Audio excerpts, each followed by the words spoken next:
आपको क्या लगता है क्यों नीतीश कुमार ने पाला बदला? ठीक है, नीतीश कुमार के पाला बदलने का कई सारे कारण है। पहली बात, वो पाला बदले थे सत्ता बचाने के लिए और सत्ता सुख के लिए कि भैया राज्य से उठ के हमको केंद्र में भेजा जाए, नंबर 1। नंबर 2 पे आते हैं, जिस तरह से लालू यादव को उन्होंने सत्ता सौंपा और नीतीश कुमार को पता था कि ये लालू हमको बिहार से भगा के अगर कहीं हमने मुख्यमंत्री पद से इस्तीफा दिया, त्यागपत्र दिया, तो तेजस्वी यादव तो मुख्यमंत्री बन जाएगा, ना हम घर के रहेंगे ना घाट के रहेंगे, क्योंकि घमंडिया गठबंधन वाले नीतीश को संयोजक नहीं बनाना चाहते थे। और यही आज जो सत्ता पक्ष में है, उनके जो प्रवक्ता है वो कहते थे भैया आपका दूल्हा तो बताओ, आपका दूल्हा तो बताओ, तो वो 28 के 28 सबको दूल्हा बता रहे थे कि मतलब कहीं ना कहीं नीतीश की कैलकुलेशन में गड़बड़ रह गई। वो सही से अपना जो लेकर के मुहिम चले थे या सपना संजोकर चले थे कि विपक्ष का एक गठबंधन बड़ा खड़ा करेंगे और उसके हम मुखिया बनेंगे, चेहरा बनेंगे और कहीं ना कहीं हम पीएम के दावेदार बनेंगे, वो सपना उनका पूरा होते हुए नहीं दिखा और जिसके वजह से उन्होंने सारा फिर ये अपने तिक्रम चला उन्होंने। बिल्कुल बिल्कुल यही बात है। नीतीश कुमार जी ने जो सोचा था, इससे पहले जो गठबंधन भाजपा के साथ तोड़ा था, तोड़ने का कारण ही यही था कि भैया बिहार की राजनीति से अब ऊपर उठना है,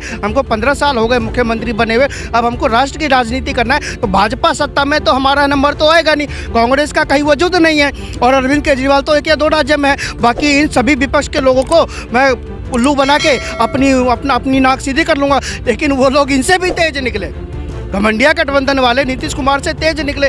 ममता बनर्जी कहती ना ना ना नीतीश कुमार को नहीं, ममता दीदी को बिहारियों से इतनी परेशानी नहीं। लोग तो ये कहते हैं कि पीके के मतलब प्रशांत किशोर की ममता दीदी से अच्छी बनती है और प्रशांत किशोर के कहने पर ही ममता बनर्जी ने ये नीतीश कुमार के साथ खेला कर दिया। पीके की आप बात कर रहे हैं, पीके की तो किसी से नहीं बनती, जितनी पार्टियां हैं देश में किसी से नहीं बनती प्रशांत किशोर की, वो अपनी खुद जुगत में लगा हुआ है।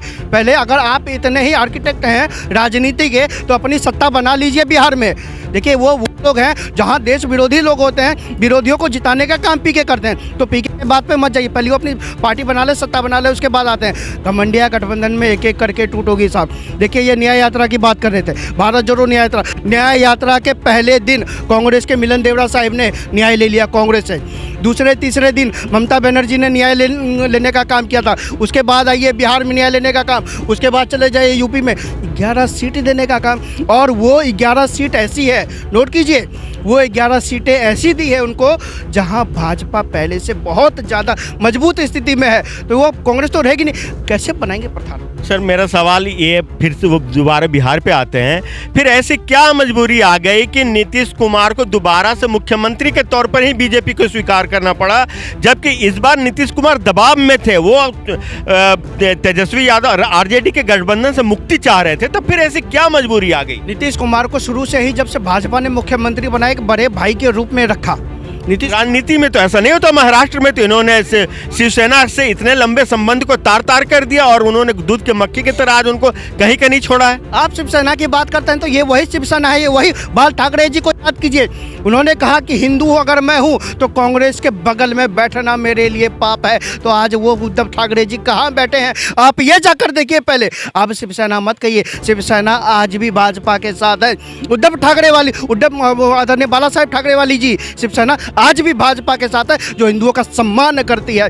वो शिवसेना नहीं जिसने सनातन के ऊपर गोली चलाने का काम किया था, वो सेना नहीं जो सनातनों को गाली देने का काम करता है। हमें वो शिवसेना नहीं, हमें अपनी वाली शिवसेना चाहिए साहब। देखिए ऐसा है कि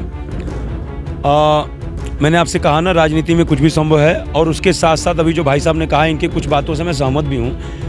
देखिए भाजपा ने हमेशा अपना उदार दिल दिखाया है, आपको याद होगा। राजनीति में सर कहीं कुछ नहीं होता, मैं ऐसे 10 एग्जाम्पल दिखा दूँ। नहीं लेकिन आप समझिए ना, आप जो है क्या कहते हैं कि जो है पहली बार मायावती को समर्थन देकर मुख्यमंत्री बनाया, उसके बाद 1996 में जब चुनाव हुआ तो जब से अमित शाह और मोदी का युग आया है बीजेपी में, अब वो दौर चला गया, लेकिन नीतीश कुमार के साथ ही ऐसी क्यों उदारता दिखाई जाती है? नहीं, नीतीश के साथ ऐसी उदारता क्या थी? शिवसेना को भी इन्होंने क्या कहते हैं शिवसेना के साथ भी इनका गठबंधन था ना, मोदी जी के आने के बाद गठबंधन था ना।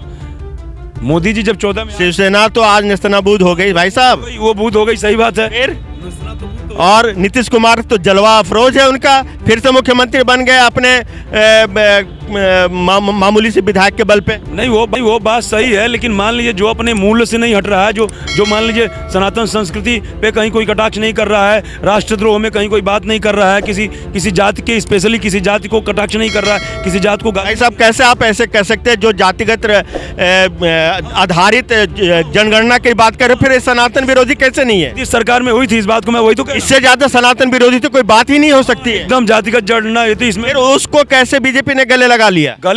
कहने का मतलब उस समय मैंने क्या कहा, उस समय नीतीश की पूर्णतः सरकार नहीं थी, उस समय नीतीश जो है क्या कहते हैं, आप कौन सा नीतीश की पूर्णतः सरकार है? इनके दबाव में काम कर रहे थे भाई, आपके आरजेडी के दबाव में काम कर रहे थे। क्या ऐसा, इस बात की क्या गारंटी है कि नीतीश कुमार फिर नहीं पलटेंगे?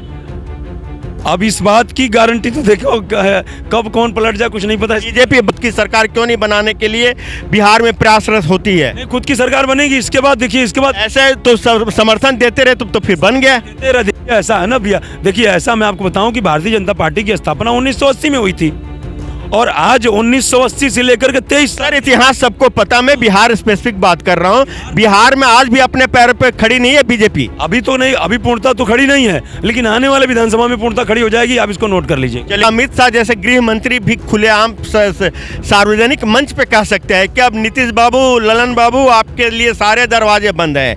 जब इतने बड़े ओहदे का व्यक्ति अगर ऐसे बोलता है तो फिर तो ऐसे ही कहना होगा ना। ठीक है, लेकिन कहने का मतलब ये है ना कि देखिए ऐसा बिहार भी एक स्टेट है, करीब 15 से 16 करोड़ लोग वहाँ आम जनता रह रही है, और वहाँ पे आप बताइए उसी बिहार में आप जैसा एक पत्रकार था मनीष कश्यप था, वही ऐसे ही पत्रकारिता करते थे, आप जैसे एक पत्रकार थे मनीष कश्यप जी, और उनके ऊपर जो है मतलब जो है वो NSA लगा करके उनको जेल भेज दिया गया। क्या सिर्फ यही एक मुद्दा है जिसके वजह से बीजेपी में रहे, और 9 महीने जेल में रहने के बाद सुप्रीम कोर्ट ने जमानत दे दिया? तो कहने का मतलब यदि वो वास्तव में राष्ट्रद्रोही होता, राजद्रोही होता, तो क्या सुप्रीम कोर्ट से उसको जमानत मिलती? तो चलिए, वो तो खैर पॉलिटिकल था, उसमें तो कोई दो राय नहीं है। होता है कि जब देखिए ये ऐसा तो था नहीं कि बिहार में नीतीश की पूर्ण बहुमत की सरकार थी या राष्ट्रीय जनता दल की तेजस्वी की पूर्ण बहुमत की सरकार थी, दोनों का आपसी गठबंधन था। अब वहाँ पे उस गठबंधन के बाद भी जब वहाँ पे तमाम सारी चीज़ें गलत होने लगी, आप बताइए उसी सरकार के लोग क्या कहते हैं कि जो है वो रामचरितमानस पे सवाल उठाना शुरू कर दिए, तमाम ब्राह्मणों पे अपशब्द बोलना शुरू कर दिए। ऐसा तो नहीं कि नीतीश कुमार को गठबंधन, इंडी गठबंधन में वो कन्वेनर पद चाह रहे थे, लेकिन उनको वो तवज्जो नहीं मिली, इस वजह से उन्होंने अपना पाला बदल लिया। नहीं, तवज्जो की बात है। देखिए, कन्वेनर का मतलब ये है कि मान लीजिए नीतीश जो है क्या कहते हैं कि अभी तक तो मुख्यमंत्री रहे हैं, अभी तक तो नीतीश जी मुख्यमंत्री रहे हैं ना, तो ऐसा नहीं है कि जैसे कहने का मतलब वो पद नहीं चाह रहे थे। हाँ, वो बात अलग है कि आज विपक्ष में खींचतान है, कोई सोच रहा है कि हमको इतनी सीट मिल जाए, कोई हमको इतनी सीट मिल जाए, कोई इतनी सीट मिल जाए। धन्यवाद इसी बात के साथ।